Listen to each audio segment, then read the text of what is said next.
Hello, am I audible? Okay.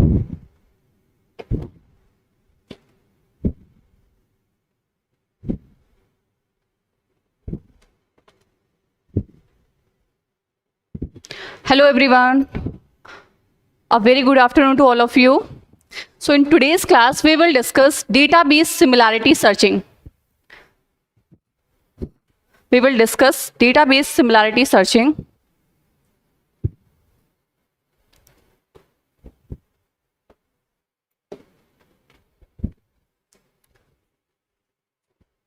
So अगर हम basics की बात करें तो जितने भी प्रोटीन एंड डीएनए डेटाबेसेस हैं उनमें थाउजेंड्स ऑफ सीक्वेंसेस स्टोर्ड होते हैं. तो इसके लिए हम क्या करते हैं, सपोज हमारे पास कोई क्वेरी सीक्वेंस है, उस क्वेरी सीक्वेंस का हमें डेटाबेस सिमिलरिटी सर्च करना है. तो उसके लिए हम डेटाबेस सिमिलरिटी सर्चिंग टूल्स का यूज करेंगे, जिसका एग्जाम्पल है blast and FASTA. Blast and FASTA. These are the example of database similarity search tools. So they are simply comparing the sequences, the query sequence against all the sequences that are stored in sequence databases. वो DNA databases भी हो सकते हैं, depend on query sequence. अगर हमारा query sequence protein sequence है तो उसके लिए हम क्या करेंगे, हम जो डेटाबेस सिमिलरिटी सर्च करेंगे वो प्रोटीन सीक्वेंस डेटाबेस में करेंगे. अगर हमारे पास न्यूक्लियोटाइड का सीक्वेंस है तो उसके लिए हम लोग डीएनए डेटाबेस में सर्च करेंगे. Okay, so in previous class we have discussed there are three methods for sequence alignment. वो मेथड्स कौन कौन से थे? So first one is dot matrix. First method was dot matrix. Second one is dynamic programming.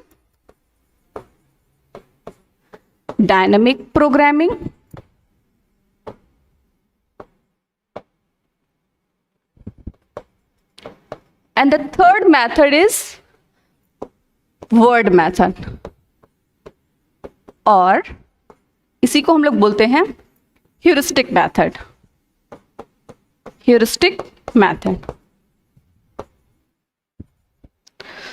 So in last class we have discussed these two methods, dot matrix and dynamic programming. So what was the dot matrix? Dot matrix क्या था? It was the most basic sequence alignment method.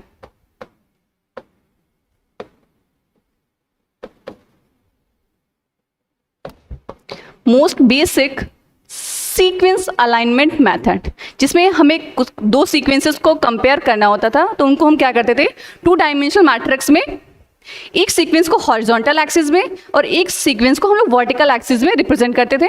इसके बाद one by one residues को हम आपस में match कराते थे. If there is a match then we placed a dot, and if there is mismatch तो उस स्पेस को हम लोग ब्लैंक छोड़ देते थे. फिर उसके बाद हम लोग जो हमें डॉट्स मिले हैं उनको हम राइट लोअर कॉर्नर से अपर लेफ्ट कॉर्नर की तरफ डायगनली मैच करते थे, उसकी बैक ट्रैकिंग करते थे. इस तरह से हम दो सीक्वेंसेस के बीच में सीक्वेंस अलाइनमेंट फाइंड आउट करते थे डॉट मैट्रिक्स में. पर जब हम बात करेंगे डायनामिक प्रोग्रामिंग की, तो वहाँ हम क्या करते थे, इट प्रोवाइड्स बेस्ट और exact solution. Provides best solution.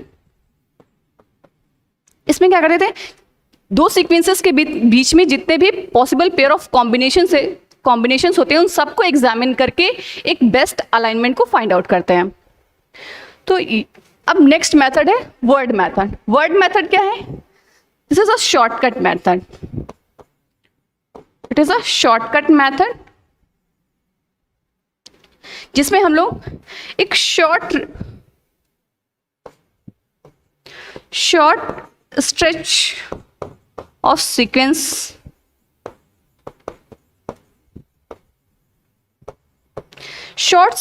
Sequence को आइडेंटिफाई करते हैं, जिसे हम वर्ड बोलते हैं। सो वर्ड मेथड में हम क्या करते हैं, एक शॉर्ट स्ट्रेच ऑफ रीजन को आइडेंटिफाई करते हैं, जिसे हम लोग वर्ड बोलते हैं। सो ये क्या करता है, ये आपको फास्ट सर्चिंग प्रोवाइड करता है। This method provides you the fast searching by providing a nearly optimal solution. So these were the 3 methods that we have discussed in last class. अब हम लोग बात करते हैं डेटाबेस सिमिलैरिटी की।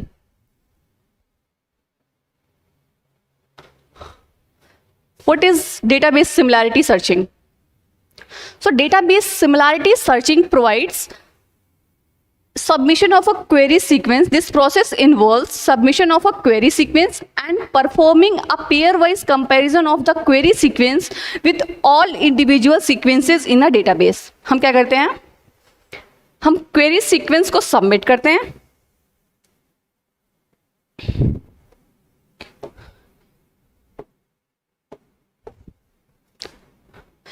Submission of a query sequence को submit करते हैं एंड उस पर हम पेयर वाइज कंपैरिजन करते हैं।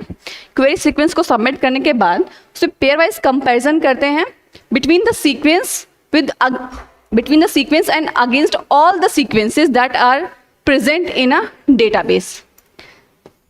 जो भी सीक्वेंसेस डेटाबेस में प्रेजेंट हैं उनके अगेंस्ट अपने क्वेरी सीक्वेंस का हम लोग पेयर वाइज अलाइनमेंट परफॉर्म करते हैं। इस तरह से हम डेटाबेस सिमिलैरिटी सर्चिंग को क्या कर सकते हैं, it is pairwise alignment on a large scale. Database similarity search क्या है, pairwise alignment on a large scale. The main application of this database similarity searching is और pairwise alignment is retrieving biological sequences in a database based on similarity. यहाँ से क्या करते हैं हम लोग, बायोलॉजिकल सीक्वेंसेस को retrieve करते हैं from the database on the basis of similarity. So this is called database similarity searching. So in database similarity searching, there are 2 methods. The one is exhaustive.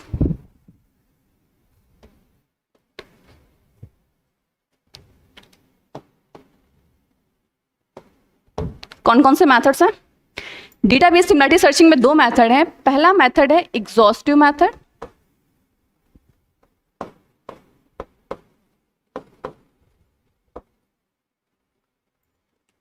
दूसरा है ह्यूरिस्टिक मेथड।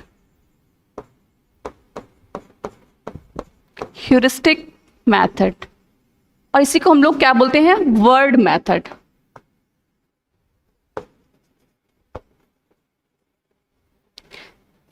पहला method है exhaustive method, दूसरा method है heuristic method और word method. तो हम एक एक डिस्कस करेंगे। तो पहले डिस्कस करते हैं एग्जॉस्टिव मेथड। एग्जॉस्टिव मेथड क्या है, इसका एग्जाम्पल है dynamic programming. The example of exhaustive method is dynamic programming.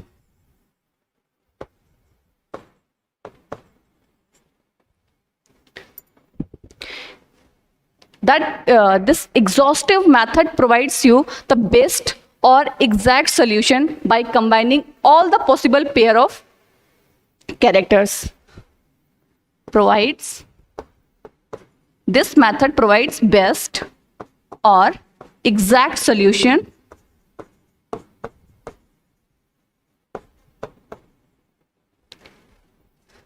Dynamic programming क्या करता है, आपको बेस्ट और एग्जैक्ट सॉल्यूशन प्रोवाइड करता है bye examining all the mathematical combinations. वहाँ पर हम क्या करते थे, जब हम डायनेमिक प्रोग्रामिंग की बात किए थे, वहाँ हम डॉट मैट्रिक्स को स्कोरिंग मैट्रिक्स में कन्वर्ट कर देते हैं and on the basis of high score we back track this the 2-dimensional matrix in a high that follows the high scoring path. और इस तरह से हम 2 सीक्वेंसेस के बीच में बेस्ट अलाइनमेंट फाइंड आउट करते थे। तो इस तरह से जो एग्जॉस्टिव मेथड है इसका एग्जांपल क्या है, dynamic programming, and that provides best और exact solution by combining all the possible pair of characters और examining all the mathematical combinations. इसके कुछ ड्रॉबैक्स हैं, इस मेथड के कुछ ड्रॉबैक्स हैं, वो क्या हैं? पहला ड्रॉबैक तो ये है कि it is a very slow method, it is a very slow method. जब हम लोग डायनामिक प्रोग्रामिंग की बात करते हैं वहां पर हम एक एक रेजिड्यूज को अलाइन करते हैं और on the basis of scoring matrix उन मैच या मिस मैच जो भी मैच या मिस मैच होता है उन्हें हम स्कोर्स प्रोवाइड करते हैं। तो इस तरह से ये बहुत ही स्लो मेथड है, बट जस्ट बिकॉज ये एक बेस्ट और एग्जैक्ट सॉल्यूशन प्रोवाइड करता है वी यूज डायनामिक प्रोग्रामिंग। तो दूसरा ड्रॉबैक क्या है कि अगर आपके पास कंप्यूटेशनल रिसोर्सेज लिमिटेड हैं तो ये मेथड थोड़ा लेस फीजिबल होता है। अगर आपके पास कंप्यूटेशनल रिसोर्सेज लिमिटेड हैं, resources are limited, then this method becomes impractical.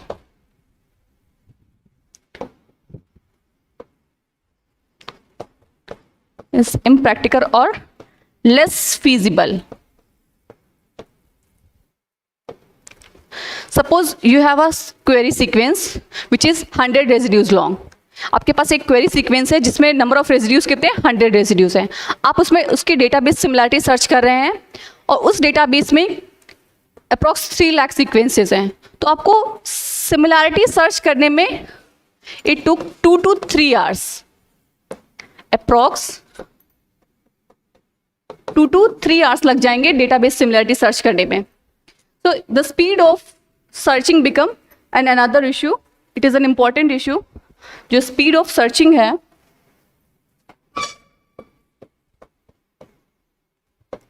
ये एक प्रॉब्लम है। So these are the drawbacks of exhaustive method, these are the drawbacks of exhaustive method. So to improve this method or provides the fast searching, we use another method, and that is exhaustive method. Sorry, heuristic method.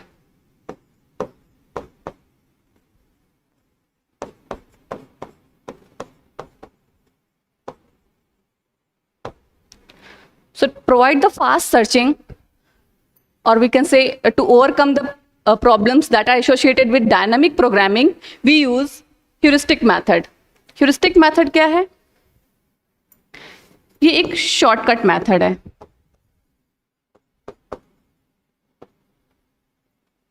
ये एक shortcut method है। यहां पर हम क्या करते हैं, हम एक एक रेजिड्यूज को अलाइन नहीं करते हैं, उसकी जगह हम एक स्ट्रेच ऑफ सीक्वेंस को कंसिडर करते हैं, एक स्ट्रेच ऑफ रीजन को आइडेंटिफाई करते हैं जिसे हम वर्ड बोलते हैं।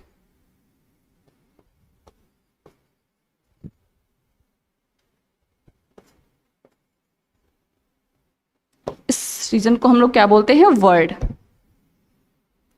वर्ड में जो रेजिड्यूज प्रेजेंट होते हैं वो आइडेंटिकल रेजिड्यूज हैं या नियरली आइडेंटिकल रेजिड्यूज प्रेजेंट होते हैं। तो ये मेथड क्या करता है, आपको फास्ट सर्चिंग प्रोवाइड करता है, फास्ट सर्चिंग प्रोवाइड करता है। ठीक है, हम लोग ह्यूरिस्टिक मेथड पढ़ते हैं, हम लोग इसके बारे में पढ़ेंगे, इसके एग्जांपल्स, इसमें कौन कौन से मेथड्स इन्वॉल्व हैं, ह्यूरिस्टिक मेथड में कौन कौन से मेथड आते हैं।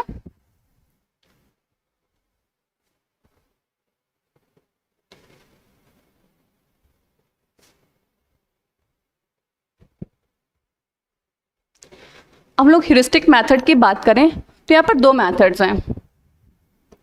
There are 2 database similarity search tools.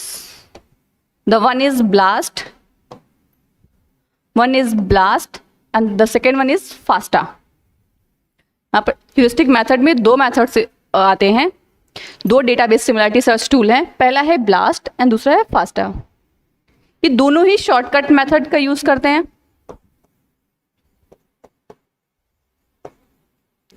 ये क्या करते हैं? शॉर्टकट मेथड्स का यूज करते हैं and fast searching, and they provides fast searching. Heuristic methods में कौन कौन से मेथड्स हैं? Blast and FASTA. They work on the basis of heuristic method और shortcut method and they provides you fast searching। क्या करते हैं? fast searching provide करते हैं। अब हम लोग वन बाय वन पढ़ेंगे blast and fasta।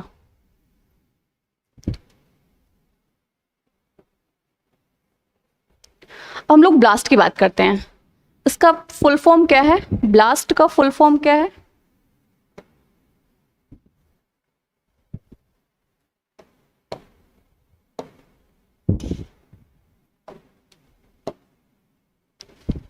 पहले हम लोग ब्लास्ट का फुल फॉर्म देखेंगे। ब्लास्ट का फुल फॉर्म है basic local alignment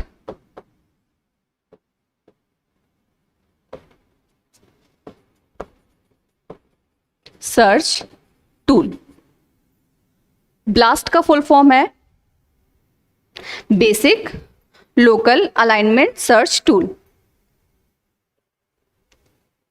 This method uses heuristic method। ये क्या करता है? heuristic method का यूज करता है to align a query sequence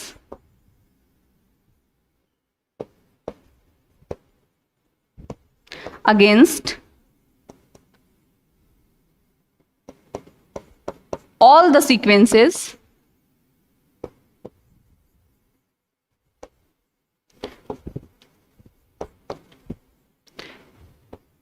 that are stored in databases। BLAST क्या करता है? ब्लास्ट का फुल फॉर्म है basic local alignment search tool. This method uses heuristic method. BLAST क्या करता है? ह्यूरिस्टिक मेथड का यूज करता है। एंड ह्यूरिस्टिक मेथड का यूज किस लिए करता है? To align a query sequence. एक क्वेरी सीक्वेंस को अलाइन करने के लिए against all the sequences that are stored in a database. जितने भी सीक्वेंसेस डेटाबेस में स्टोर्ड हैं उनकी अगेंस्ट क्वेरी सीक्वेंस को अलाइन करता है। तो ब्लास्ट का क्या काम है? ब्लास्ट क्वेरी सीक्वेंस को अलाइन करता है against all the sequences that are stored in a database. This is the most popular program. This is the most popular program for sequence alignment।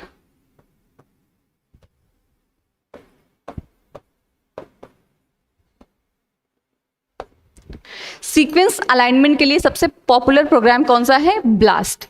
Blast is the most popular program for sequence alignment. इसका objective क्या है?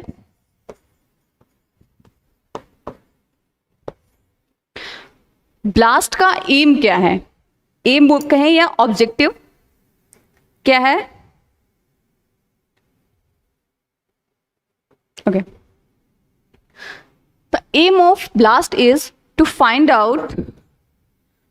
Out high scoring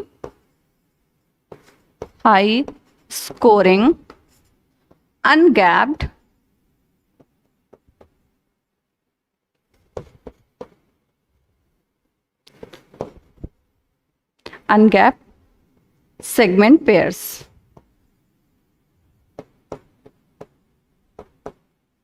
इसी को हम लोग short में बोलते हैं HSPs, high scoring segment pairs.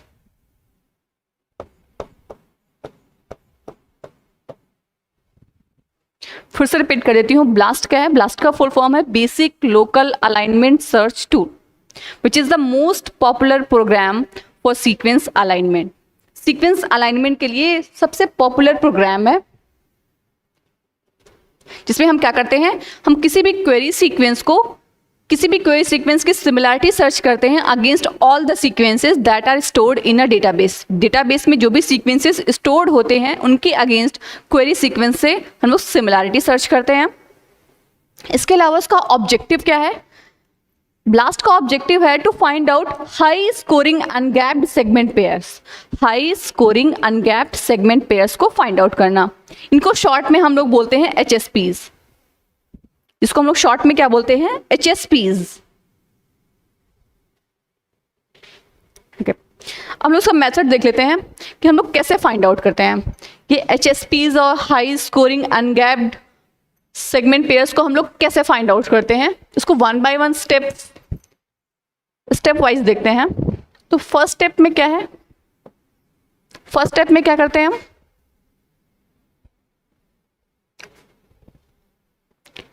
First step में मान लीजिए एक क्वेरी सीक्वेंस है, कोई भी एक क्वेरी सीक्वेंस दिया हुआ है, उससे हम लोग क्या करेंगे?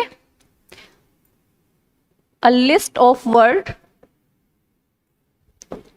we will find a list of words।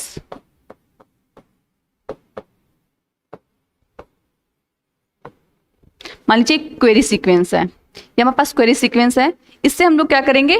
Words की लिस्ट फाइंड आउट करेंगे। वर्ड क्या है? एक स्ट्रेच ऑफ रीजन है। मान लीजिए सीक्वेंस का ये रीजन है जिसमें जो रेजिड्यूज प्रेजेंट है, इसमें जो रेजिड्यूज प्रेजेंट है वो या तो आइडेंटिकल रेजिड्यूज है और नियरली आइडेंटिकल रेजिड्यूज हैं।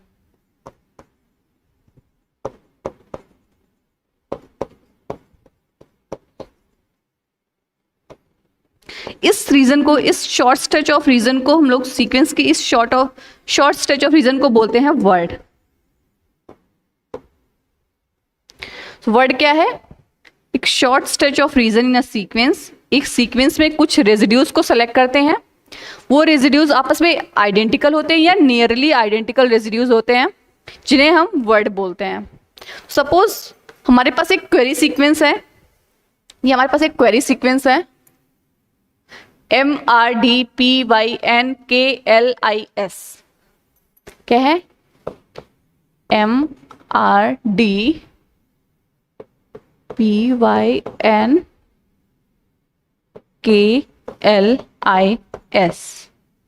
ये क्या है? ये क्वेरी सीक्वेंस है, प्रोटीन क्वेरी सीक्वेंस। ये प्रोटीन का एक क्वेरी सीक्वेंस है। इसमें क्या करना है? हमें वर्ड की लिस्ट फाइंड आउट करनी है। तो इस सीक्वेंस में जितने पॉसिबल पेयर ऑफ वर्ड्स बन सकते हैं, इस सीक्वेंस में जितने पॉसिबल पेयर ऑफ वर्ड्स बन सकते हैं उन सबको फाइंड आउट करेंगे।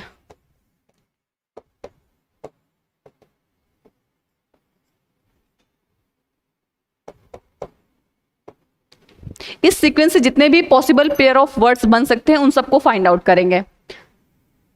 सपोज अगर ये प्रोटीन सीक्वेंस है तो उस वर्ड की लेंथ कितनी होगी? प्रोटीन सीक्वेंस के लिए वर्ड की लेंथ होगी 3 रेजिड्यूज। एंड डीएनए सीक्वेंसेस के लिए वर्ड की लेंथ होगी 11 residues.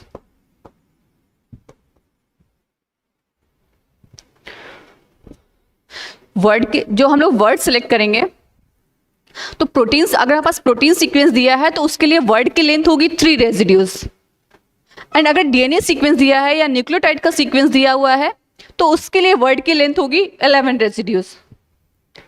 For the protein sequence this length is 3 residues and for DNA sequence और nucleotide sequence this length is 11 residue. Word की लेंथ क्या होगी? 11 रेजिड्यूज। यहाँ हम प्रोटीन सीक्वेंस की बात कर रहे हैं। तो यहाँ से क्या करेंगे? हम वर्ड्स की एक लिस्ट बनाएंगे। यहाँ से जितने भी पॉसिबल पेयर ऑफ वर्ड्स बन सकते हैं उनकी एक लिस्ट बना लेंगे। देन सेकेंड स्टेप में क्या करते हैं? सेकेंड स्टेप में क्या करते हैं? We search a sequence database. Search a sequence database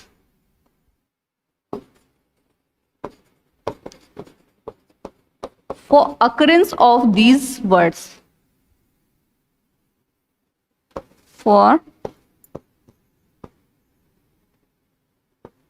for occurrence of these words.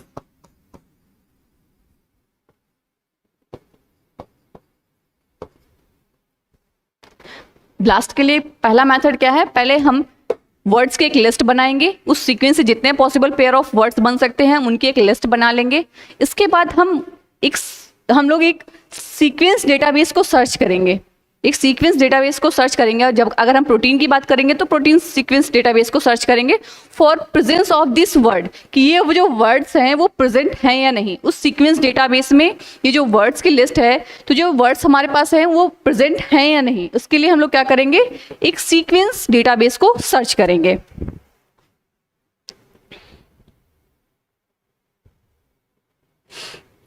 Okay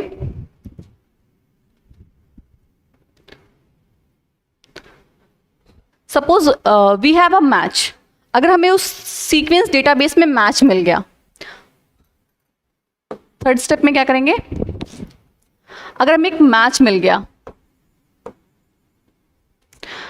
हमने इस वर्ड्स को मैच कराया सीक्वेंस डेटाबेस से और हमने पाया कि वहां पर एक मैच है, तो उसके लिए हम क्या करेंगे, so the matching of word is scored by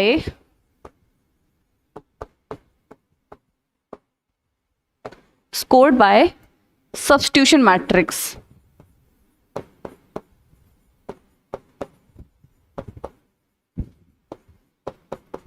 So क्या हो गया, फर्स्ट स्टेप में हमने एक वर्ड आइडेंटिफाई किया, वर्ड की लिस्ट बनाई। सपोज हमने एक वर्ड, ये प्रोटीन सीक्वेंस है, ये एक प्रोटीन सीक्वेंस है, इसलिए यहां पे वर्ड की लेंथ कितनी होगी, 3 रेजिड्यूज। तो वर्ड की लेंथ कितनी है, ये 3 रेजिड्यूज है। अब हम इस वर्ड को सर्च करेंगे in a sequence database, sequence database में सर्च करेंगे for presence of this word.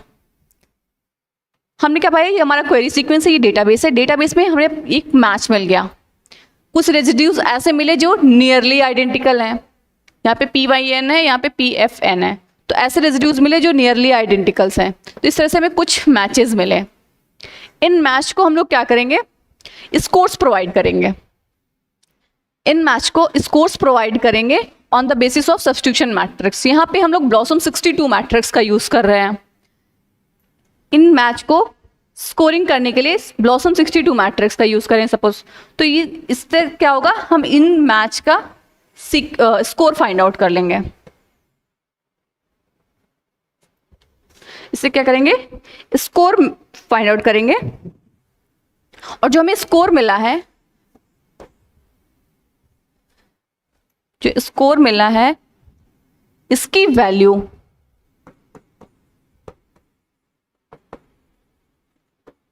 if the value of alignment score is greater than threshold value,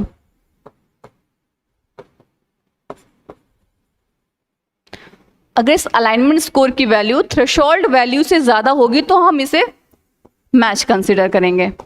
क्या बोलेंगे, वो क्वेरी सीक्वेंस डेटाबेस के सीक्वेंस से मैच हो रहा है, क्योंकि उसका जो अलाइनमेंट स्कोर है, जिसको हमने सब्स्टिट्यूशन मैट्रिक्स से अलाइन करके स्कोर प्रोवाइड किया है, यहाँ पे ब्लॉसम 62 मैट्रिक्स का यूज करके हमने उसको स्कोर प्रोवाइड किया, उसकी वैल्यू थ्रेशोल्ड वैल्यू से ज्यादा है, इसलिए ये सीक्वेंसेस आपस में मैच हैं। क्या होंगे, या सीक्वेंसेस आपस में मैच करेंगे। So next step, fourth step में हमने क्या किया, हमने अलाइनमेंट स्कोर दिया, हमने मैच को स्कोर प्रोवाइड किया, provides score to a match using substitution matrix, using substitution matrix.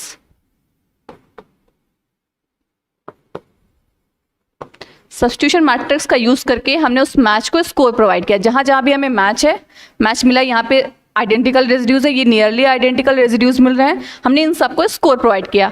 Score, अगर स्कोर की वैल्यू, इस अलाइनमेंट स्कोर की वैल्यू थ्रेशोल्ड वैल्यू से ज्यादा है तो हम उसे मैच कंसीडर करेंगे।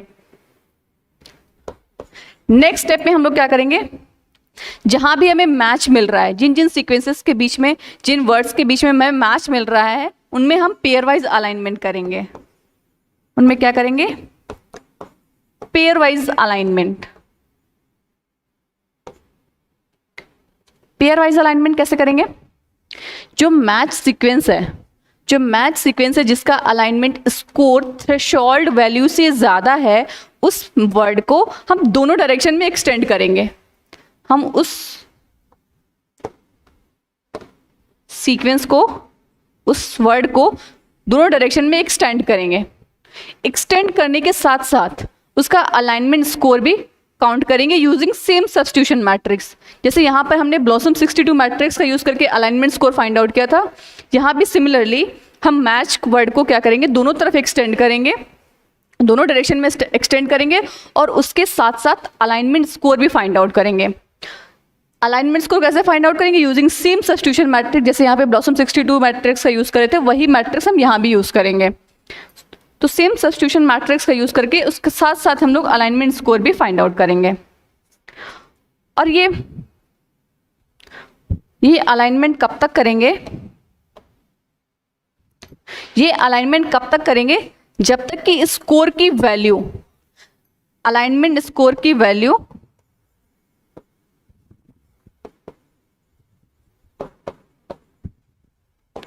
थ्रेशोल्ड वैल्यू से कम नहीं हो जाती।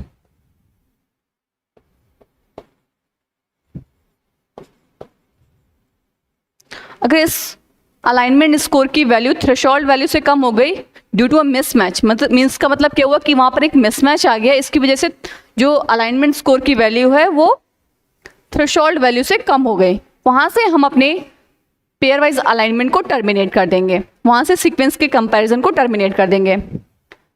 इससे हम इस यहाँ पर देखें तो क्वेरी सीक्वेंस है, यहाँ पे मैच है, स्कोर है 20, थ्रेशोल्ड वैल्यू क्या है? 20। पहले तो हम बात करते हैं जो लेस देन, जो ये थ्रेशोल्ड वैल्यू का ड्रॉप है, जो जहाँ पर alignment score less than threshold value हो तो उसकी वैल्यू क्या होती है? अगर हम लोग डीएनए की बात करें तो इस थ्रेशोल्ड वैल्यू, ये थ्रेशोल्ड वैल्यू होती है 20, एंड प्रोटीन के लिए, प्रोटीन सीक्वेंसेस के लिए थ्रेशोल्ड की वैल्यू होती है 22। अगर हमें 20 से कम इस अलाइनमेंट स्कोर मिलता है तो वहाँ से हम अपने, वहाँ उससे क्या होगा कि वहाँ पर मिसमैच हो गया और सीक्वेंस अलाइनमेंट को टर्मिनेट कर देंगे। अगर डीएनए प्रोटीन सीक्वेंस की वैल्यू 22 हो गई, प्रोटीन सीक्वेंस में अलाइनमेंट की वैल्यू 22 हो गई तो वहाँ से हम सीक्वेंस अलाइनमेंट को टर्मिनेट कर देंगे। अगर डीएनए सीक्वेंस है तो उस वैल्यू 20 होनी चाहिए। ड्रॉप थ्रेशोल्ड वैल्यू कितनी होगी? 20। यहाँ पर देखिए हमारा मैच है, मैच का स्कोर किया 20 आया। अब हमने इसको दोनों तरफ एक्सटेंड किया और साथ साथ अलाइनमेंट स्कोर भी फाइंड आउट किया। तो यहाँ देखिए मैच है, यहाँ पे वैल्यू 2 है, 5 है, तो इसको काउंट करेंगे, इतनी की वैल्यू काउंट करेंगे टोटल की, तो क्या रहा है? 22 + 5 27, इधर आया 27, -3 -1 एंड -3, तो -6 -7 + 1 इज -6। 27 में हम लोग -6 करेंगे तो आएगा 21। 27 में 6 माइनस करेंगे तो 21 आएगा, जबकि threshold value, drop threshold value protein के लिए है 22। तो यहां से हम लोग सीक्वेंस को टर्मिनेट कर देंगे, इसे हम काउंट नहीं करेंगे, इन रेजिड्यूज को कंपेयर नहीं करेंगे। अगर हम यहां तक देखें तो वैल्यू आएगी -3 -1 -4 + 1 and 27। So 28 - 4 is 24. So alignment score is 24. तो ये क्या होगा? यहाँ पे मैच है, इसका मतलब क्या हुआ? यहाँ पे सब सीक्वेंसेस क्या है? आपस में मैच हो रहे हैं। तो इस तरीके से हम इन दोनों क्वेरी सीक्वेंस और डेटाबेस सीक्वेंसेस के बीच में HSPs फाइंड आउट कर लेंगे on the basis of alignment score, जिसको हम लोग क्या बोलते हैं? सो हमारा फाइनल अलाइनमेंट क्या होगा?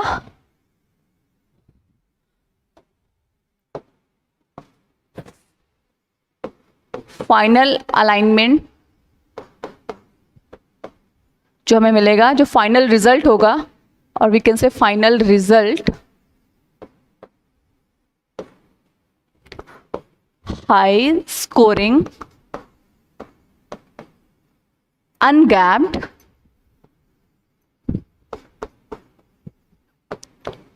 segment pairs.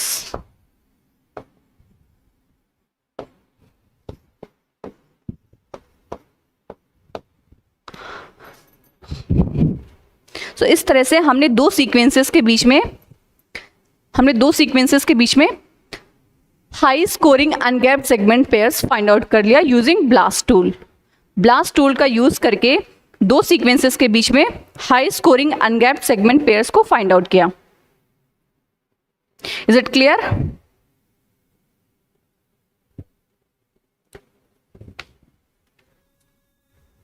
Hopefully BLAST tool आपका क्लियर होगा।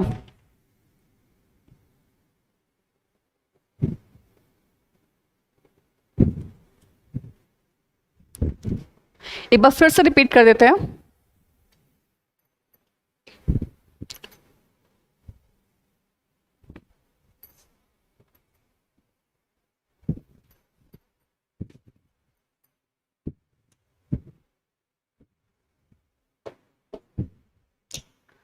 ब्लास्ट टूल की हेल्प से हम लोग डेटाबेस सिमिलरिटी सर्चिंग कैसे करते हैं, तो स्टेप बाय स्टेप देखेंगे। तो पहले स्टेप में क्या करते हैं, जो हमारे पास क्वेरी सीक्वेंस दिया हुआ है उससे हम लोग वर्ड्स की लिस्ट क्रिएट करते हैं। उस क्वेरी सीक्वेंस से जितने पॉसिबल पेयर ऑफ वर्ड्स बन सकते हैं उनको आइडेंटिफाई करेंगे। आइडेंटिफाई करने के बाद उन वर्ड्स को हम लोग सीक्वेंस डेटाबेस में सर्च करेंगे। उसके बाद क्या करेंगे, सीक्वेंस डेटाबेस सर्च करेंगे to occurrence of these words, कि जो वर्ड्स की लिस्ट जो हमने बनाई है वो उस सीक्वेंस डेटाबेस में प्रेजेंट हैं या नहीं, तो उनको आइडेंटिफाई करेंगे। इसके बाद सपोज हमें ये रेजिड्यूज आपस में मैच हो गए, कुछ जहाँ पे आइडेंटिकल रेजिड्यूज हैं, कहीं पर नियरली आइडेंटिकल रेजिड्यूज हैं। इस तरह से हमें वर्ड्स की एक लिस्ट, वर्ड्स जो है ये मैचेस मिल गए कि कुछ रेजिड्यूज आपस में आइडेंटिकली मैच हैं, कुछ में नियरली आइडेंटिकल रेजिड्यूज प्रेजेंट हैं। तो अब हम लोग क्या करेंगे, अब हम इसमें पेयर वाइज अलाइनमेंट करेंगे इन सीक्वेंसेस के बीच में। नहीं, इससे पहले हम लोग क्या करेंगे, सब्स्टिट्यूशन मैट्रिक्स का यूज करके इनको स्कोर्स प्रोवाइड करेंगे। जो भी मैचिंग सीक्वेंस, जो भी मैचिंग वर्ड्स मिले हैं इनमें हम क्या करेंगे, सब्स्टिट्यूशन मैट्रिक्स का यूज करके उनको अलाइनमेंट स्कोर प्रोवाइड करेंगे। तो ये अलाइनमेंट स्कोर हमने सब्स्टिट्यूशन मैट्रिक्स का यूज करके फाइंड आउट किया। तो ऐसे रेजिड्यूज, ऐसे सीक्वेंसेस जिनका अलाइनमेंट स्कोर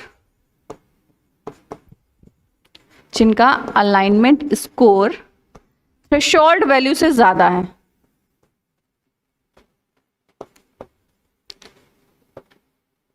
ऐसे सीक्वेंसेस को हम लोग क्या कंसीडर करेंगे, मैच।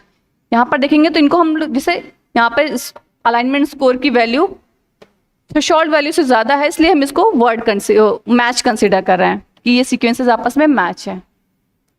अभी क्या करेंगे,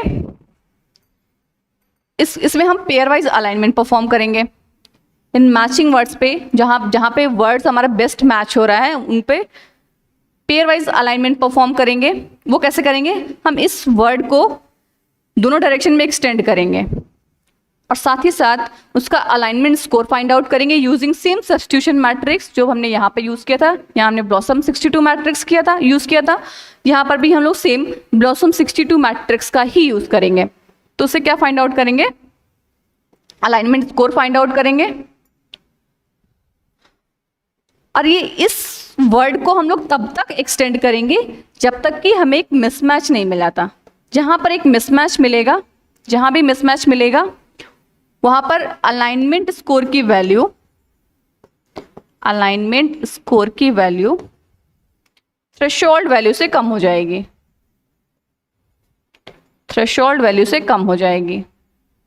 और इस थ्रेशोल्ड वैल्यू, जो ड्रॉप थ्रेशोल्ड वैल्यू है, जहां पर वैल्यू कम हो रही है, वो डीएनए के लिए वैल्यू 20 है एंड प्रोटीन के लिए कितनी है, 22। प्रोटीन सीक्वेंसेस के लिए ये वैल्यू है 22। हम लोग क्या करेंगे, हम इन सीक्वेंसेस को तब तक अलाइन करेंगे जब तक हमें मिसमैच मिला। जैसे ही अलाइनमेंट स्कोर की वैल्यू थ्रेशोल्ड वैल्यू से कम होगी और 20 यहाँ पर प्रोटीन सीक्वेंस दिया है, तो जैसे ही वैल्यू 22 से कम होगी वहाँ से सीक्वेंस का अलाइनमेंट टर्मिनेट हो जाएगा। तो यहाँ पर देखेंगे तो जो मैच है इसकी वैल्यू 20 है। जब हमने एक्सटेंड किया तो यहाँ पे अगर हम अलाइनमेंट स्कोर को कैलकुलेट करेंगे तो टोटल हमें मिल रहा है यहाँ पर, अगर हम इस पूरे सीक्वेंस का देखेंगे तो 21 मिल रहा है स्कोर, अलाइनमेंट स्कोर क्या है 21। तो यहाँ इससे क्या पता चला कि जबकि वैल्यू है हमारी 22, threshold value, drop threshold value क्या है 22, तो 22 से जैसे ही कम होगा इसका मतलब यहाँ पे मिसमैच है, तो ये मिसमैच है। तो यहाँ से जो सीक्वेंस का अलाइनमेंट है वो टर्मिनेट हो जाएगा।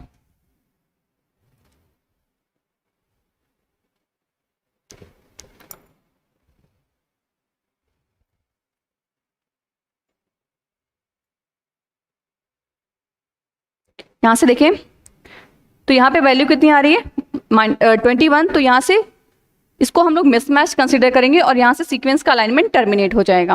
अब हम लोग इस अलाइनमेंट स्कोर काउंट करेंगे तो वैल्यू आ रही है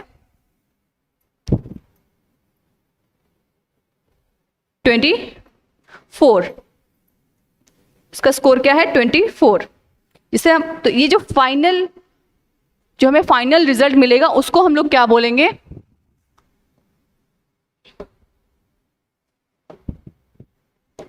जो फाइनल रिजल्ट होगा उसे हम बोलेंगे हाई स्कोरिंग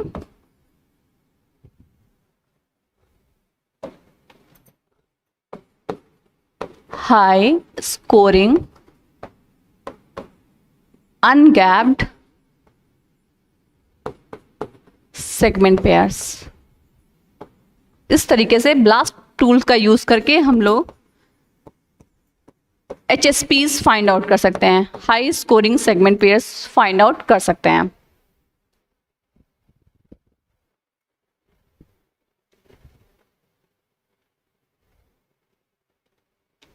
नेक्स्ट अब पढ़ेंगे वेरिएंट्स ऑफ ब्लास्ट। ब्लास्ट के वेरिएंट्स कौन कौन से हैं। पहला वेरिएंट है ब्लास्ट एन।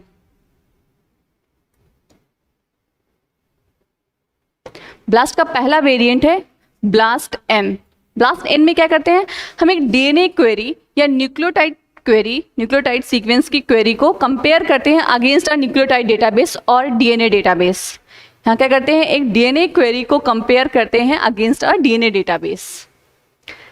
दूसरा ऑप्शन क्या है, दूसरा वेरिएंट क्या है, ब्लास्ट पी। ब्लास्ट पी क्या करते हैं, यहाँ से एक प्रोटीन सीक्वेंस की क्वेरी को कंपेयर करते हैं अगेंस्ट अ प्रोटीन डेटाबेस। जो क्वेरी है वो क्या है, प्रोटीन सीक्वेंस, एंड जो किस डेटाबेस के अगेंस्ट हम लोग कंपेयर करेंगे, इस क्वेरी को प्रोटीन डेटाबेस के अगेंस्ट कंपेयर करते हैं। तो पहला वेरिएंट क्या है, ब्लास्ट एन। ब्लास्ट एन में जो क्वेरी होगी वो डीएनए क्वेरी होगी और उसको कंपेयर करेंगे against a DNA database. Next variant is blast P. Blast P में हम किसको कंपेयर करेंगे, प्रोटीन सीक्वेंस को कंपेयर करेंगे। जो क्वेरी होगी वो प्रोटीन सीक्वेंस होगी और उसको कंपेयर करेंगे against a protein database. The third is blast x. Third variant is blast x. Blast X में जो क्वेरी होगी वो डीएनए क्वेरी होगी, उसे हम ट्रांसलेट करेंगे ऑल द 6 रीडिंग फ्रेम्स। जो डीएनए क्वेरी है, जो न्यूक्लियोटाइड सीक्वेंस की जो क्वेरी है, उसको हम लोग पहले कन्वर्ट करेंगे या पहले ट्रांसलेट करेंगे all 6 reading frames to produce translated protein sequences. किस लिए हम उसे कन्वर्ट करेंगे, हम लोग उसे कन्वर्ट करेंगे to produce translated protein sequences. DNA query को पहले ट्रांसलेट करेंगे प्रोटीन सीक्वेंसेस में, देन उसे हम यूज करेंगे as a query, as a protein sequence, और उसे सर्च कंपेयर करेंगे against a protein sequence database. BLAST X में क्या करते हैं, हमारे पास डीएनए क्वेरी होती है। डीएनए की जो क्वेरी है वो डीएनए क्वेरी है, इसको हमें कंपेयर करना है against a protein sequence database. वो कैसे करेंगे, क्योंकि जो हमारे पास सीक्वेंस है वो तो न्यूक्लियोटाइड का सीक्वेंस है, उसे हम प्रोटीन सीक्वेंस डेटाबेस में कैसे कंपेयर कर सकते हैं। तो उसके लिए डीएनए क्वेरी को कन्वर्ट करेंगे या ट्रांसलेट करेंगे ऑल द 6 रीडिंग फ्रेम्स। जो भी क्वेरी है उसको ट्रांसलेट करेंगे 6 रीडिंग फ्रेम्स में to produce translated protein sequences, जिससे हमें ट्रांसलेटेड प्रोटीन सीक्वेंसेस मिलेंगे। इन प्रोटीन सीक्वेंसेस को हम कंपेयर करेंगे against a protein sequence database, जिसका इन ट्रांसलेटेड प्रोटीन सीक्वेंसेस का यूज करेंगे to compare against a protein sequence database. The next variant is T-BLAST-N। जो अगला वेरिएंट है वो क्या है, T-BLAST-N। इसमें क्या करते हैं, इसमें हम लोग एक प्रोटीन क्वेरी को कंपेयर करते हैं।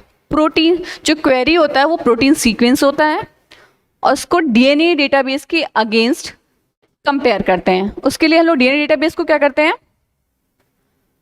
डीएनए डेटाबेस को हम लोग ट्रांसलेट करेंगे in all 6 reading frames to compare a protein query to a DNA database.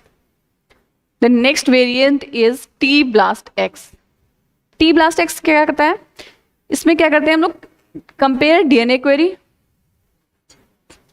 Query को कंपेयर करेंगे। उसके लिए पहले हम डीएनए क्वेरी को ट्रांसलेट करेंगे in all 6 frames to search against a DNA database.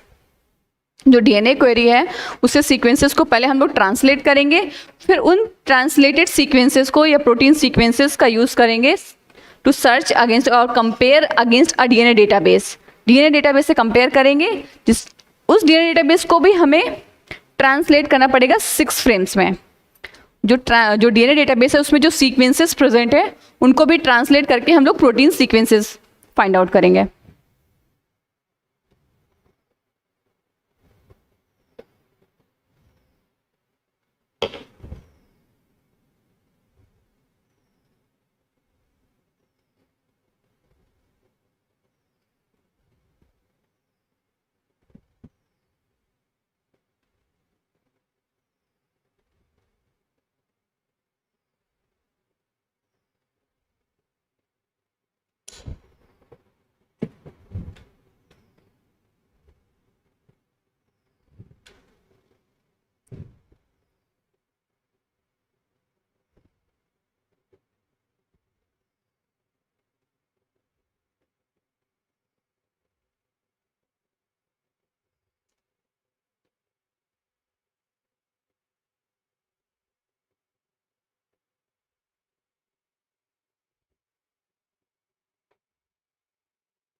Okay.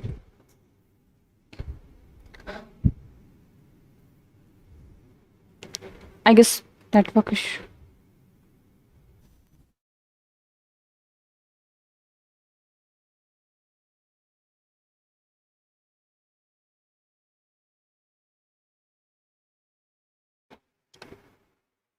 Okay.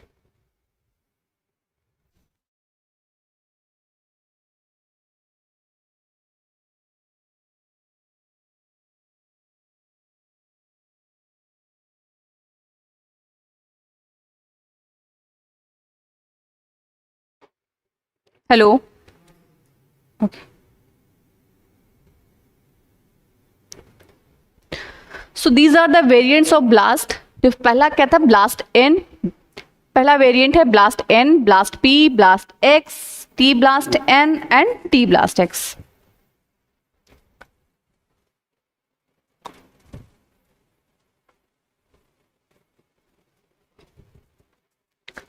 अभी हम लोग बात करते हैं स्टैटिस्टिकल सिग्निफिकेंस की। बात करेंगे स्टैटिस्टिकल सिग्निफिकेंस।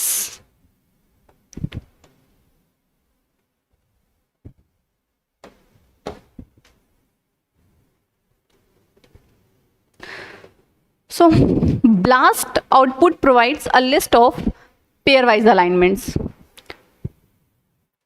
जो BLAST का आउटपुट है उससे क्या होता है, वो क्या प्रोवाइड करता है, a list of pairwise alignment provide करता है।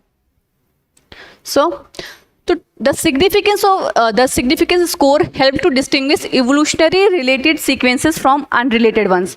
जो हमारे पास list of pairwise alignment मिलती है ब्लास्ट आउटपुट से,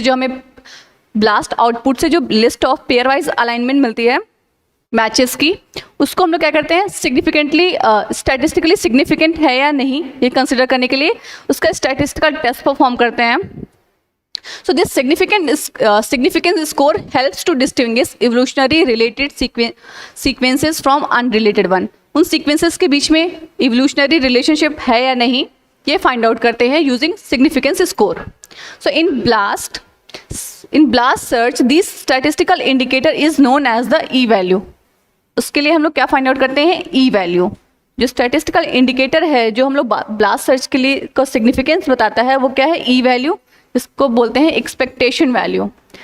this E value indicates the probability that the resulting alignment from a database search are caused by random chance. E value क्या बताता है कि जो रिजल्टिंग अलाइनमेंट है, जो हमने ब्लास्ट सर्च का यूज करके, जो ब्लास्ट टूल का यूज करके दो सीक्वेंसेस के बीच में सिमिलैरिटी सर्च की है फ्रॉम अ डेटाबेस, वो रैंडम, उसकी रैंडम चांस होने की क्या प्रोबेबिलिटी है, वो रैंडमली हुआ है या स्टैटिस्टिकली सिग्निफिकेंट है, इसकी प्रोबेबिलिटी बताता है। तो उसका जो इसका फॉर्मूला है वो क्या है, E is equal to K into M into N and E to the power of minus lambda S। ये इसका फॉर्मूला है E वैल्यू का, where K is a constant. K क्या है, constant. M is the length of query, N is the length of database। K क्या है, constant है, M है length of query, N is length of database and lambda is scaling factor and S is the alignment score। S क्या है, alignment score. तो E की value किस पे डिपेंड करती है, E की वैल्यू डायरेक्टली प्रोपोर्शनल है लेंथ ऑफ क्वेरी के एंड लेंथ ऑफ डेटाबेसेस के। E की वैल्यू क्या है, डायरेक्टली प्रोपोर्शनल है length of query and length of database and it is inversely proportional to alignment score. E की value alignment score के inversely proportional है। तो अगर हम ये कहें कि E की वैल्यू जितनी कम होगी अलाइनमेंट स्कोर उतना ज्यादा होगा, क्या बोले, अलाइनमेंट E की वैल्यू जितनी कम होगी स्कोर, अलाइनमेंट स्कोर उतना ज़्यादा होगा, तो क्या कहेंगे, उन सीक्वेंसेस के बीच में सिमिलैरिटी भी उतनी ही ज़्यादा होगी।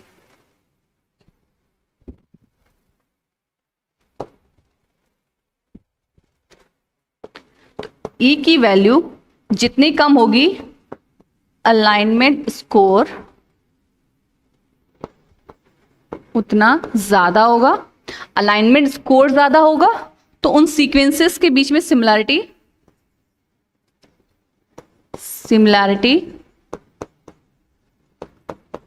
बिटवीन सीक्वेंसेस उतनी ज़्यादा होगी।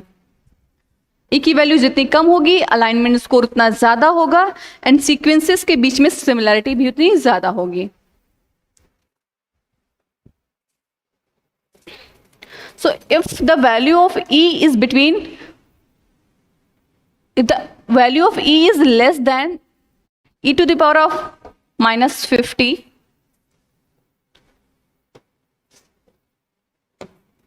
if the value of E is less than e to the power of minus 50, that means database match is a result of homologous relationship। अगर E की value e to the power minus 50 से कम होगी, इसका मतलब है वो sequences आपस में होमोलॉगस हैं। और ये कह सकते हैं कि जो मैचेस हैं, जो सीक्वेंसेस के बीच में मैच है, वो क्या शो करता है, होमोलॉगस रिलेशनशिप शो करता है। दूसरा क्या है, if the value of E is between 0.01 to e to the power of minus 50, अगर E की वैल्यू 0.01 से e to the power of minus 50 के बीच में कुछ भी है तो क्या शो करता है कि these matches can be a result of homology। These matches can be a result of homology. But if the value of E is less than 10 to the power minus 50, that means database match is a result of homologous relationship. Means उन matches के बीच में क्या है, homologous relationship है. तीसरा क्या है, if the value of E is between 0.01 to 10, 0.01 से 10 के बीच में कुछ भी वैल्यू है E की, तो ऐसे मैचेस को क्या बोलते हैं, this matches is considered not significant. जो मैच है वो नॉट सिग्निफिकेंट है और उनके बीच में होमोलॉजी है या नहीं कुछ कह नहीं सकते, टेंटेटिव होमोलॉजी है. फोर्थ क्या है, if it is less than 10, if the value of E is greater than 10, then sequences are unrelated.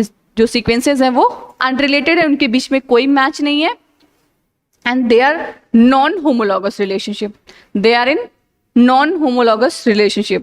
उनके बीच में कोई होमोलॉजी नहीं है.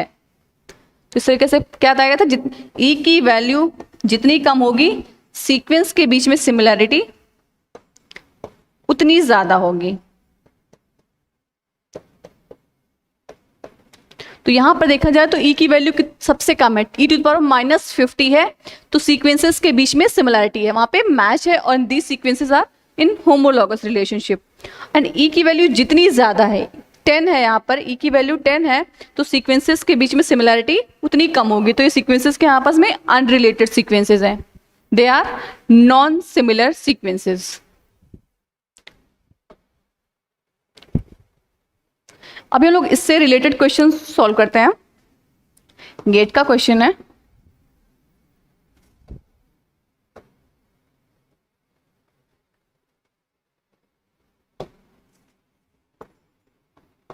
ये क्वेश्चन गेट में आया हुआ क्वेश्चन है. क्वेश्चन क्या कह रहा है, which of the following statements are correct when a protein sequence database is searched using the BLAST algorithm. BLAST algorithm को यूज करके प्रोटीन सीक्वेंस डेटाबेस में सर्चिंग की गई है. तो यहाँ पे आपको फाइंड आउट करना है कौन सा स्टेटमेंट करेक्ट है, ए, बी, सी और डी. तो पहला स्टेटमेंट क्या है, a larger E value indicates high sequence similarity. क्या बता रहा है कि जो ई की वैल्यू ज्यादा है तो ये क्या शो करता है, हाई सीक्वेंस सिमिलैरिटी. जबकि हम लोगों ने क्या पढ़ा है, E की वैल्यू इनवर्सली प्रोपोर्शनल है अलाइनमेंट स्कोर के. तो अलाइनमेंट स्कोर जितना ज्यादा होगा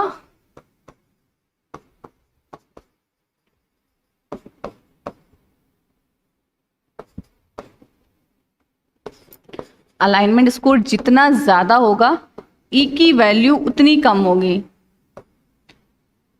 एंड अलाइनमेंट ज्यादा, स्कोर ज्यादा होगा तो सीक्वेंसेस के बीच में सिमिलैरिटी ज्यादा होगी.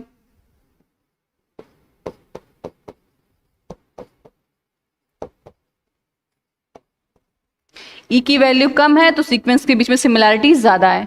तो ये स्टेटमेंट तो आपका गलत हो गया, बिकॉज ये क्या कह रहा है, a larger E value indicates higher sequence similarity. जबकि करेक्ट स्टेटमेंट क्या है, smaller E value indicates higher sequence similarity. तो this statement is wrong.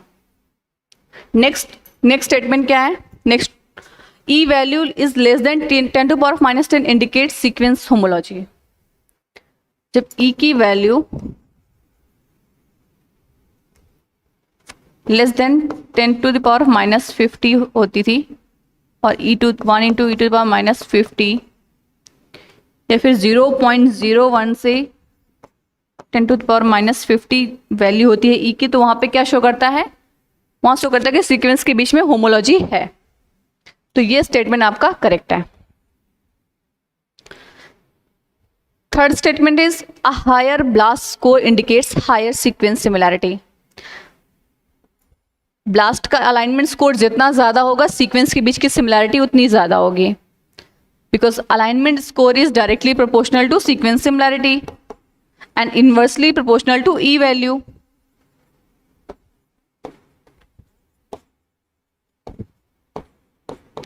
Alignment score जितना ज्यादा होगा सीक्वेंस के बीच की सिमिलैरिटी उतनी ज्यादा होगी. So this statement is also correct. Fourth statement क्या है, E value is greater than 10 to power 10 indicate sequence homology. जैसे ही ई की वैल्यू 10 से ज्यादा होती है, ये क्या शो करता है, नॉन सिमिलर सीक्वेंसेस, उन सीक्वेंसेस के बीच में कोई सिमिलरिटी नहीं होती, वो नॉन होमोलॉगस सीक्वेंसेस होते हैं। सो this statement is also incorrect, क्योंकि यहाँ पर क्या होना चाहिए, नॉन होमोलॉगस सीक्वेंसेस। तो कौन कौन से ऑप्शन करेक्ट है, क्यू एंड आर। तो B option is correct, Q and R only.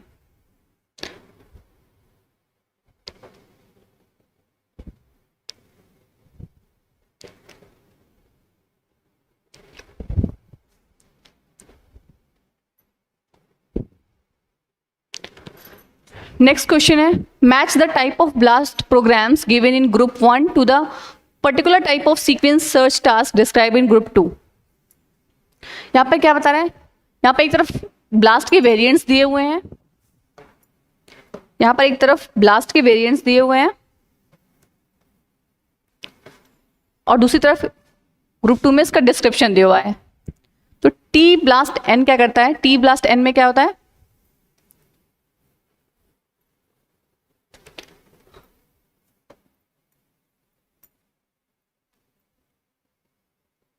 यहां पे हम लोग टी ब्लास्ट एन पढ़ा था।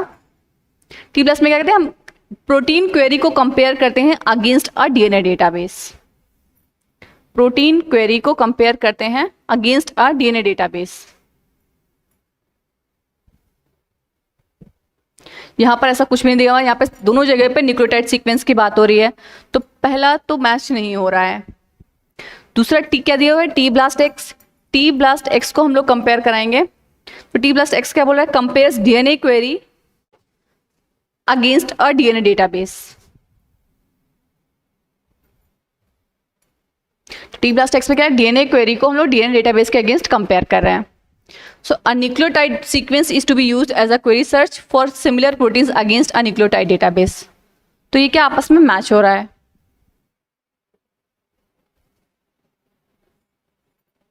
टी ब्लास्ट एक्स क्या है, यहाँ पर हम न्यूक्लियोटाइड क्वेरी, हम लोग जो क्वेरी होती है वो न्यूक्लियोटाइड सीक्वेंस होती है, उसको कंपेयर करते हैं against a nucleotide database. Next is blast x. Blast x क्या है,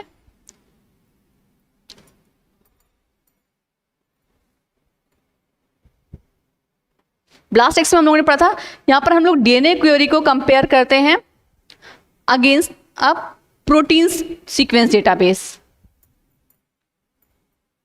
यहां पर जो क्वेरी है वो डीएनए है और न्यूक्लियोटाइड सीक्वेंस, एंड जो डेटाबेस है वो क्या यूज कर रहे हैं, प्रोटीन डेटाबेस। तो यहां पर देखें, a nucleotide sequence is to be used as a query to search against a protein database.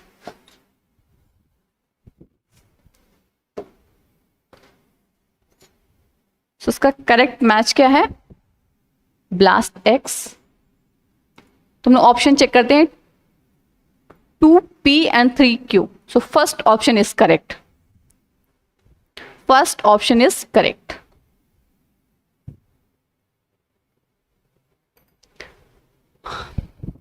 अब हम लोग नेक्स्ट मेथड पढ़ेंगे, फास्टा। नेक्स्ट मेथड कौन सा है, फास्टा।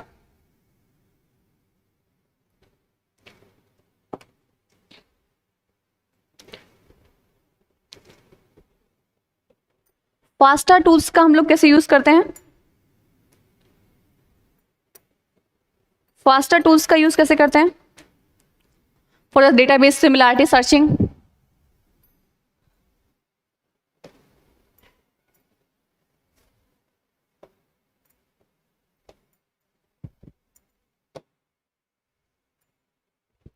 फास्टा में हम लोग क्या करते हैं, यहां पे हम लोग हैशिंग स्ट्रेटेजी का यूज करते हैं।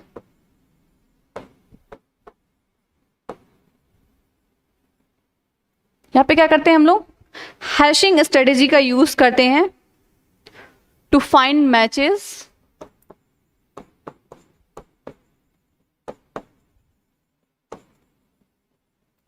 फास्टा मेथड में हम लोग हैशिंग स्ट्रेटेजी का यूज करते हैं to find matches. Match find out करने के लिए हैशिंग स्ट्रेटेजी का यूज किया जाता है। इसमें जो शॉर्ट स्टेज ऑफ सीक्वेंस होता है, जैसा ब्लास्ट में पढ़ा था, उसको हम क्या बोलते थे, वर्ड।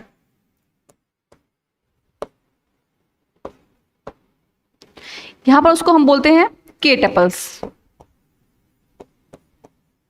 उसे क्या बोलते हैं, के टपल्स। जो शॉर्ट स्ट्रेच ऑफ रीजन होता है इन अ सीक्वेंस उसे हम के टपल्स बोलते हैं, बिकॉज उसकी जो लेंथ होती है वो के होती है। मान लीजिए एक सीक्वेंस है, इसमें एक रीजन है, इस शॉर्ट स्ट्रेच ऑफ रीजन है इन दिस सीक्वेंस, जिसकी लेंथ क्या है, के, इसे हम क्या बोलेंगे, K tuples. K tuples is equivalent to words.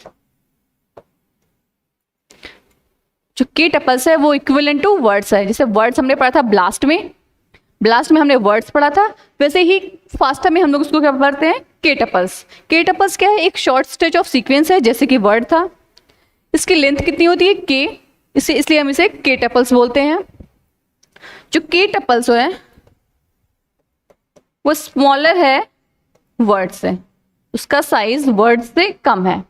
के टपल्स का साइज वर्ड से कम होता है।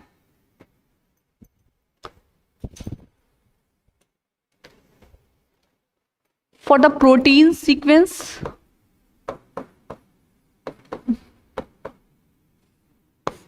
K tuples की जो लेंथ होगी वो क्या होगी, 2 residues. And for DNA sequence के लिए क्या होगी, डीएनए सीक्वेंस के लिए इन के टपल्स की लेंथ होगी 6 रेजिड्यूज।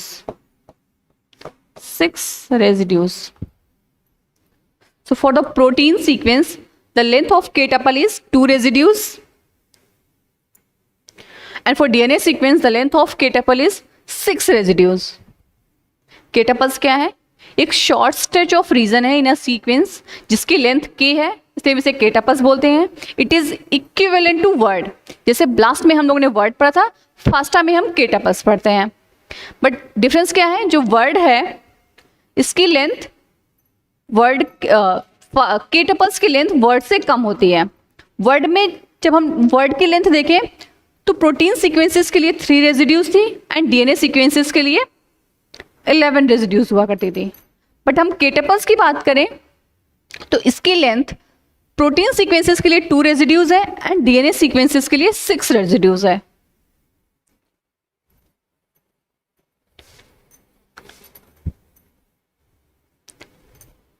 तो ये क्या है, इसे हम K tuples बोलते हैं। इसको मेथड्स देख लेते हैं।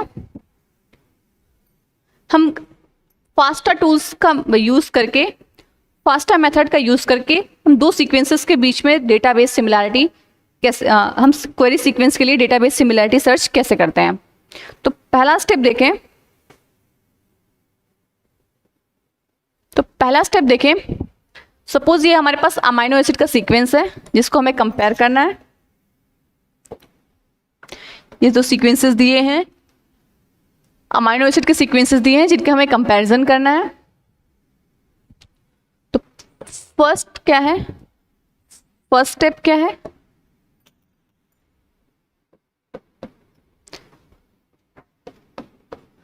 फर्स्ट स्टेप है identify K tuples between these sequences।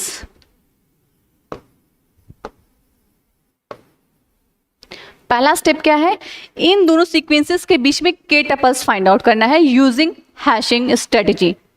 Hashing strategy का यूज करके मुझे इन दोनों सीक्वेंसेस के बीच में K tuples फाइंड आउट करने हैं। तो पहला मेथड क्या है,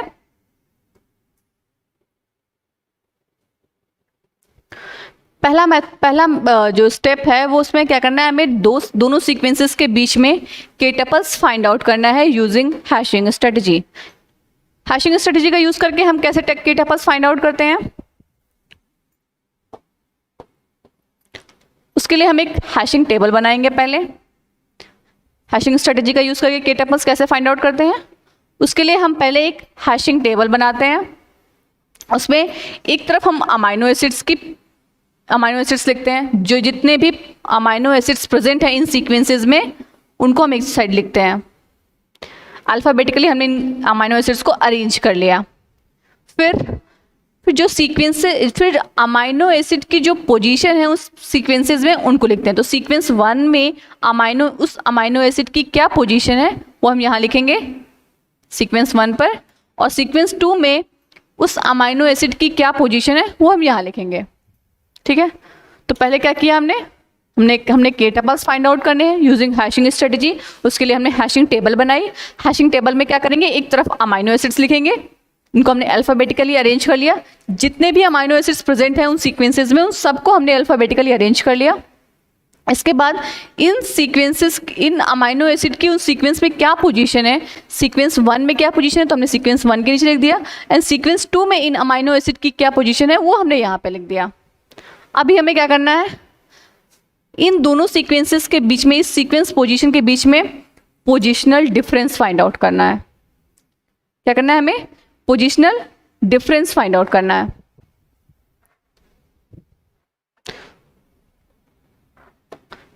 तो यहाँ पे दूसरा स्टेप क्या था, कंस्ट्रक्ट अ हैशिंग टेबल।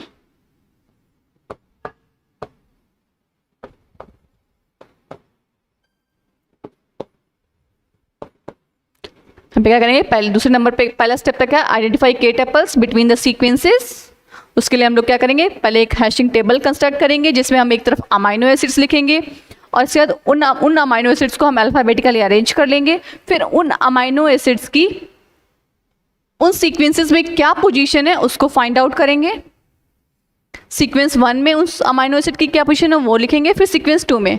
इसके बाद हम क्या करेंगे, थर्ड स्टेप में फाइंड आउट पोजिशनल डिफरेंस। उन अमाइनो एसिड की पोजिशनल डिफरेंस फाइंड आउट करेंगे।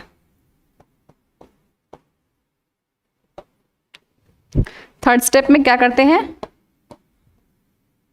पोजिशनल डिफरेंस फाइंड आउट करेंगे।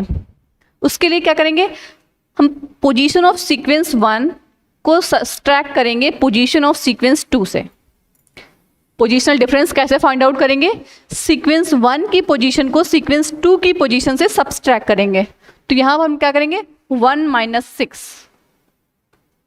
पहले सीक्वेंस की पोजीशन क्या है 1,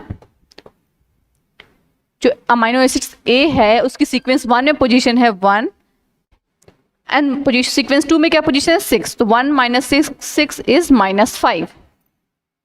तो वैल्यू क्या आ गई, -5। तो इस पोजिशनल डिफरेंस से जो वैल्यू मिलेगी उसको क्या बोलेंगे, ऑफसेट वैल्यू। क्या बोलेंगे, ऑफसेट वैल्यू।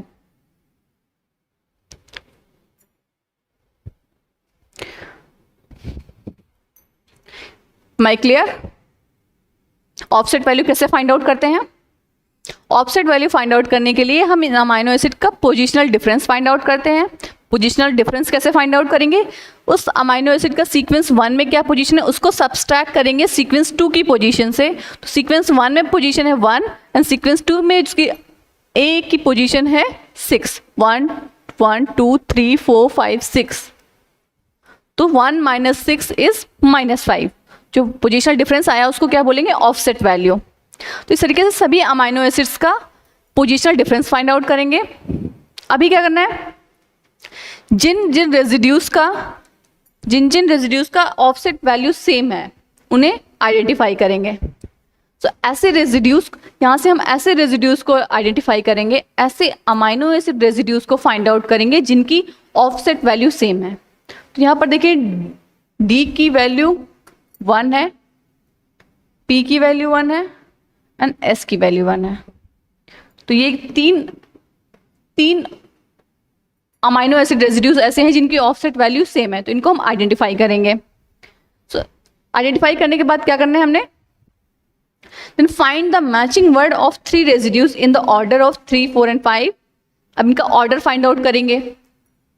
जो हमारे पास similar amino acid similar offset value वाले जो अमाइनो एसिड रेजिड्यूज हैं उनका ऑर्डर फाइंड आउट करेंगे दोनों सीक्वेंस में। तो अगर हम इनका ऑर्डर देखें तो 3 4 एंड 5, सीक्वेंस 1 में इसका ऑर्डर क्या है 3 4 एंड 5, एंड सीक्वेंस 2 में ऑर्डर है 2 3 एंड 4। इससे क्या होगा, इस ऑर्डर से अपना ऑर्डर फाइंड आउट करके उन सीक्वेंस के बीच में अलाइनमेंट कर सकते हैं। This order allows establishment of alignment between the sequences, between these two sequences.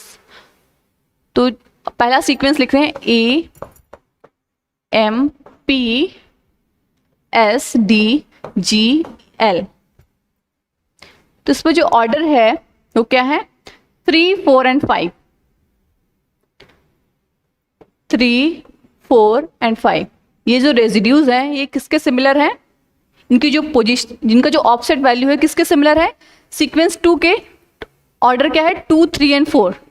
तो वहां पे हम लोग ऐसे रेजिड्यूज को लिखेंगे, इनके नीचे हम ऐसे रेजिड्यूज को लिखेंगे जिनका ऑर्डर्स, जिन सीक्वेंस 2 का जिनका जो अलाइनमेंट सेम है, तो उस ऑर्डर से लिखेंगे सीक्वेंस 2 को।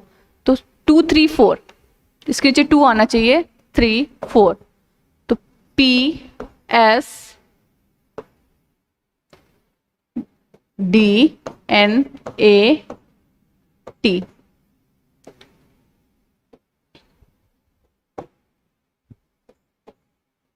तो इस तरीके से हमने अपने सीक्वेंस को लिख दिया। इससे क्या पता चला? ये जो PPST, तो यहां से इस तरह से हमने अपने सीक्वेंसेस के बीच में मैच फाइंड आउट कर लिया। क्या फाइंड आउट किया? के टपल्स फाइंड आउट कर लिया। तो दो सीक्वेंसेस के बीच में के टपल्स कैसे फाइंड आउट करते हैं या कैसे अलाइनमेंट देखते हैं सीक्वेंस का अलाइनमेंट? तो उसके लिए हम लोग क्या करते हैं, उसके हमने क्या किया, पहले दोनों सीक्वेंसेस के बीच में के टपल्स फाइंड आउट करना है। वो कैसे करेंगे? उसके लिए एक हैशिंग टेबल बनाएंगे जिसमें एक तरफ अमाइनो एसिड्स लिखेंगे, उन अमाइनो एसिड्स को अल्फाबेटिकली अरेंज कर लेंगे। फिर उसके बाद सेकेंड लाइन में हम लोग सीक्वेंस की पोजीशन लिखेंगे, उन अमाइनो एसिड की सीक्वेंस 1 में क्या पोजीशन है सीक्वेंस 1 के नीचे लिखेंगे, एंड सीक्वेंस 2 में उसकी क्या पोजीशन है वो सीक्वेंस 2 के नीचे लिखेंगे। फिर इससे हम लोग पोजिशनल डिफरेंस फाइंड आउट करेंगे। पोजिशनल डिफरेंस फाइंड आउट करने के लिए सीक्वेंस 1 की पोजीशन को सब्सट्रैक्ट करेंगे पोजीशन सीक्वेंस 2 की पोजीशन से, जो वैल्यू आएगी उसे हम क्या बोलेंगे? Offset value. अब हमें ऐसे रेजिड्यूज को आइडेंटिफाई करना है जिनकी ऑफसेट वैल्यू सेम है। तो हमने यहाँ से कौन कौन से रेजिड्यूज फाइंड आउट किए? D, P and S. इनको आइडेंटिफाई करने के बाद इनका हम ऑर्डर फाइंड आउट करेंगे। तो सीक्वेंस 1 में इनका ऑर्डर है 3, 4 एंड 5, एंड सीक्वेंस 2 में इनका ऑर्डर है 2, 3 एंड 4। तो इसी ऑर्डर में हम लोग अपने सीक्वेंसेस को अलाइन करेंगे। तो कैसे अलाइन किया हमने? सीक्वेंस में 3, 4, 5 ये मैच होना चाहिए 2, 3 एंड 4 ऑर्डर से। तो इस तरीके से हम लोगों ने के टपल्स को फाइंड आउट कर लिया, इन सीक्वेंसेस के बीच में अलाइनमेंट कर लिया। So this allows establishment of alignment between these two sequences.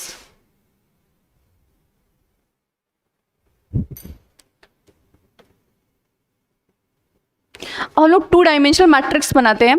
तो 2 डायमेंशनल मैट्रिक्स में जो ये डायगोनल्स है ये क्या शो कर रहे हैं?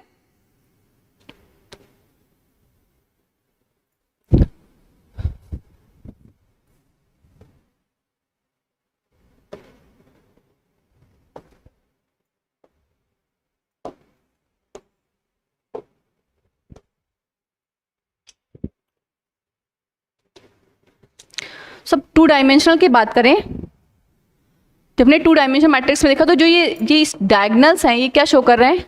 आइडेंटिकल सीक्वेंस रीजन, जो हमने अभी फास्टा की हेल्प से फाइंड आउट किया।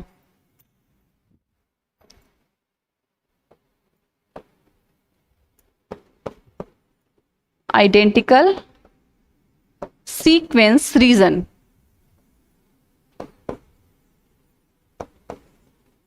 ये डायगोनल्स क्या है?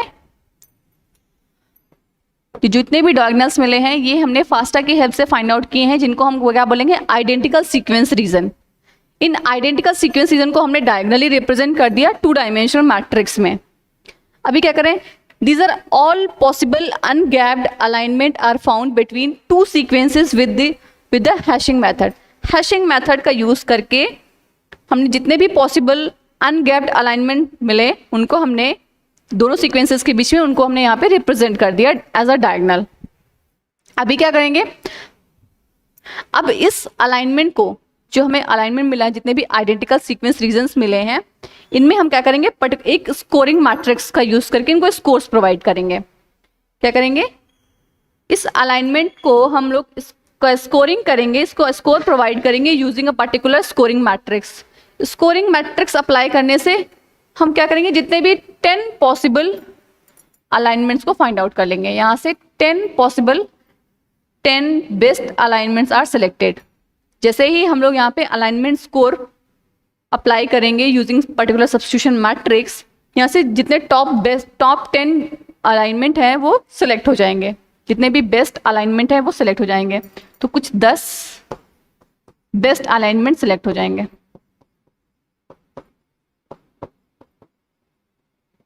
तो यहाँ से देखें हम जितने भी लो डेंसिटी वाले रीजन्स थे, सिमिलैरिटी रीजन थे, वो रिमूव हो जाते हैं, और जितने भी हाई डेंसिटी वाले रीजन्स हैं वो सेलेक्ट हो जाते हैं। जिनमें हाई सीक्वेंस सिमिलैरिटी है वो ऐसे रीजन्स सेलेक्ट हो जाते हैं after application of alignment score और सब्स्टिट्यूशन मैट्रिक्स। इसके बाद क्या करते हैं, यहां से the alignments in the same diagonal are selected and joint to form a single gapped alignment. ऐसे रीजन्स को, ऐसे अलाइनमेंट को फाइंड आउट करते हैं जो सेम डायगोनल्स में आते हैं। सेम डायगोनल्स में जो अलाइनमेंट आते हैं उनको हम सेलेक्ट कर लेते हैं और with the help of gap उनको हम मैच कर लेते हैं। तो दोनों सीक्वेंसेस के बीच में अलाइनमेंट कैसे एस्टैब्लिश करते हैं, वहां से हम जो सेम डायगोनल वाले जितने भी मैचेस हैं, जितने भी आइडेंटिकल सीक्वेंस रीजन हैं, उनको सेलेक्ट करेंगे और उनके बीच में गैप इंट्रोड्यूस करके उनको हम अलाइन कर लेंगे।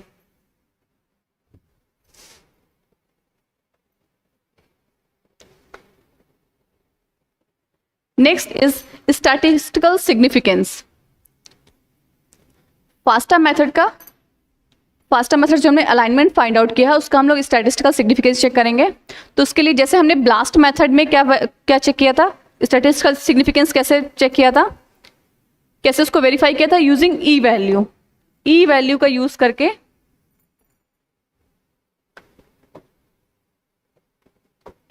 यूज करके हमने स्टैटिस्टिकल सिग्निफिकेंस चेक किया था। सिमिलरली फास्टा में भी हम लोग ई वैल्यू का यूज करते हैं। इसके अलावा एक दूसरा पैरामीटर है जिसको बोलते हैं जेड स्कोर। फास्टा में ई वैल्यू तो हम लोग चेक करते ही हैं फॉर द स्टैटिस्टिकल सिग्निफिकेंस। इसके अलावा दूसरा पैरामीटर है, उसको क्या बोलेंगे, जेड स्कोर। हम लोग यहाँ पर जेड स्कोर भी चेक करते हैं। तो जेड स्कोर क्या है, it describes the number of standard deviation from the mean score for the database search. So if the value of Z score की वैल्यू 15 से ज्यादा है, that means the match can be considered extremely significant. अगर Z score की value 15 से ज्यादा है तो हम क्या कंसिडर करतेंगे कि जो मैचेस हैं, जो सीक्वेंसेस के बीच में मैच है वो क्या, एक्सट्रीमली सिग्निफिकेंट है। मैच एक्सट्रीमली सिग्निफिकेंट है एंड जो उनके बीच में होमोलॉगस रिलेशनशिप है वो उसमें सर्टेनिटी है, उनके बीच में होमोलॉगस रिलेशनशिप है। अगर जेड स्कोर की वैल्यू 15 से ज्यादा है मीन्स वो मैच, उन सीक्वेंसेस का मैच आपस में सिग्निफिकेंट है and there is a homologous relationship between these sequences. Next क्या है, if Z is in the range of 5 to 15, इस जेड स्कोर की वैल्यू 5 से 15 के बीच में है। जेड स्कोर की वैल्यू क्या है, 5 से 15 के बीच में है, then sequence pair can be described as highly probable homologs. ऐसे सीक्वेंसेस को क्या बोलेंगे, जो सीक्वेंस का पेयर है, जो मैच है, उसको क्या बोलेंगे, they are highly probable homologs. And if this value is less than 5, Z की वैल्यू 5 से कम है, that means their relationship is described as less certain. There is less certainty between the sequences, कि उनके बीच में होमोलॉगस रिलेशनशिप है या नहीं, उसकी कोई सर्टेनिटी नहीं है।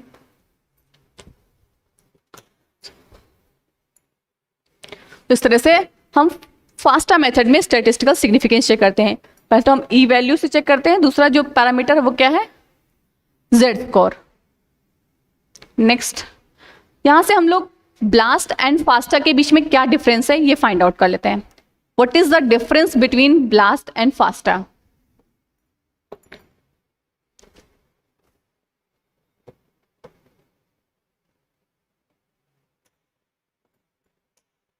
अगर हम ब्लास्ट की बात करें तो it uses a substitution matrix to find matching words.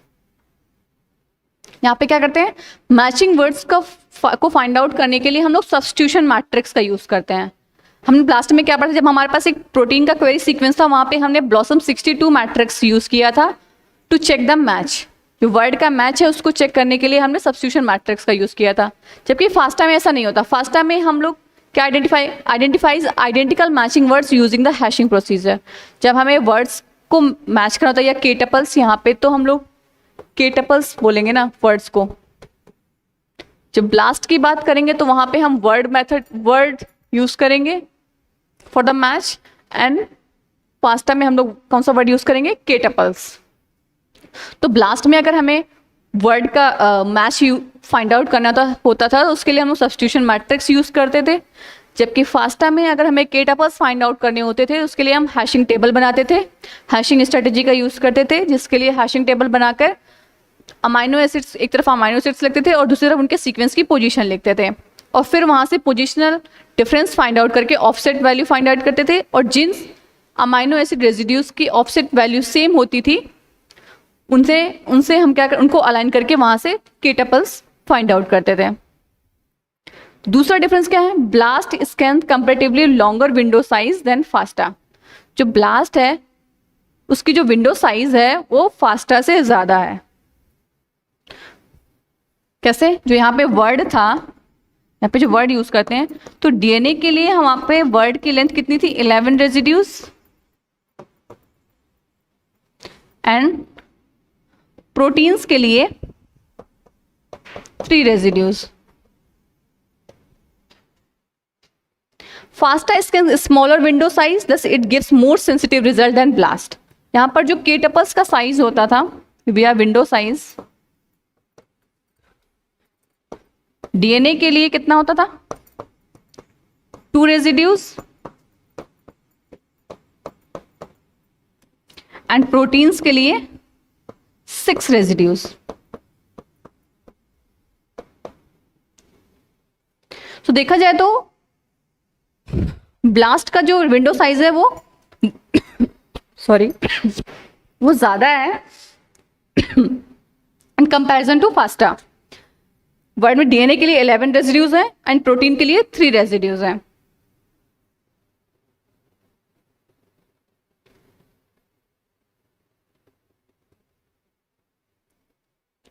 But FASTA की बात करें तो इसका जो विंडो साइज है वो स्मॉल है। डीएनए के लिए 2 रेजिड्यूज हैं एंड प्रोटीन्स के लिए 6 रेजिड्यूज हैं। That's why FASTA gives more sensitive results than BLAST. BLAST इसके कंपैरिजन में ज्यादा सेंसिटिव रिजल्ट्स देता है फास्टा। सो ये रहा difference between the blast and FASTA. अब हम लोग क्वेश्चन सॉल्व करते हैं। तो क्वेश्चन क्या है, in sequence alignment by BLAST each word from query sequence is typically how much residues long for protein sequence and how much residues long for DNA sequences. हम sequence alignment की बात करें, blast method का use करके जब हम sequence alignment करते हैं तो जो वर्ड हम फाइंड आउट करते हैं फ्रॉम द क्वेरी सीक्वेंस, उसकी लेंथ प्रोटीन सीक्वेंसेस के लिए क्या होती है एंड डीएनए सीक्वेंसेस के लिए क्या होती है। तो प्रोटीन सीक्वेंसेस के लिए तो कौन सा ऑप्शन करेक्ट होगा,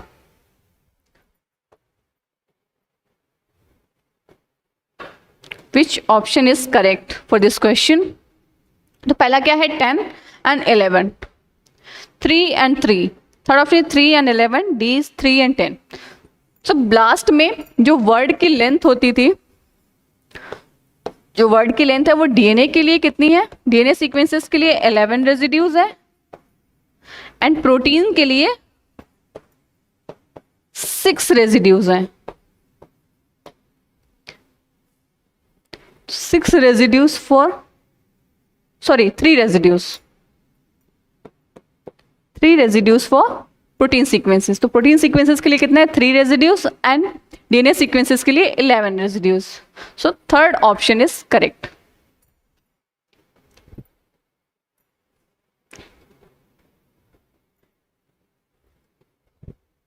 So this is all about database similarity searching.